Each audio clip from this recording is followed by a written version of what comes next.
seems like Kristaps wants Melo to stay here. How would you characterize their relationship? I mean, they've always had a great relationship. There's been a respect from the beginning. I don't think Carmelo knew how good Kristaps was going to be when the Knicks drafted him, but he's seen, I mean, this guy's the real deal.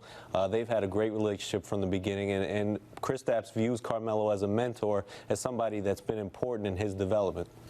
Let's talk about Melo and the trade rumors and things of that nature. We've got like 3-4 days before that Thursday trade deadline of 3 p.m. Now, after the All-Star game, Melo told Mark Spears of the Undefeated, now, he hasn't figured out a situation that makes sense for both parties. He's not the kind of guy that says, get me out of here.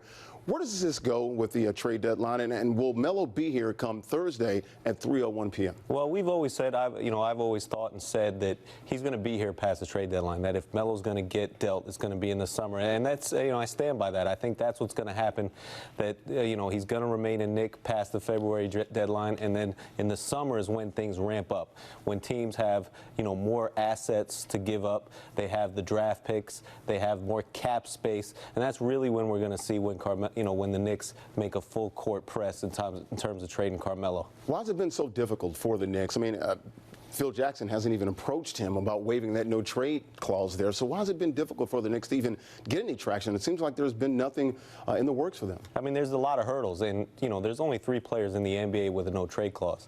One is Carmelo, one is LeBron, the other is Dirk Nowitzki. So you have that hurdle first. Then you have, you saw what DeMarcus Cousins netted for the Sacramento Kings. It was 1 first-round pick. So the market at the trade deadline is never as big as it is in the summer. So it's been hard for the Knicks to find a suitor that fits all that criteria. When you look at DeMarcus Cousins, did the Knicks kick the tires on this, and why didn't they if they did not? Well, they didn't, because they had just signed a $72 million center in Joakim Noah. So, they knew they never had a shot with DeMarcus Cousins. It wasn't ever an option. I think the bigger question for them was, where was DeMarcus going to go? Would he go to the Celtics? And that would kind of shake things up with the Knicks' own situation. All right, you're looking at the last couple of months here, last few months of the season for the Knicks. Where do they go? And being now 11, 12 games, behind, in the conference there, under 500. How do they get back into this, and how do they try to rebuild this thing? It seems like they're just on the fly right now. Yeah, I mean, you mentioned they're not that far back in the playoff race when you look at 4 games, but they're also in 12th in the Eastern Conference. So just to get to the 8th spot, where it's like, hey, you just want a chance to get swept in the first round, they still got to leapfrog 4 teams just to get there.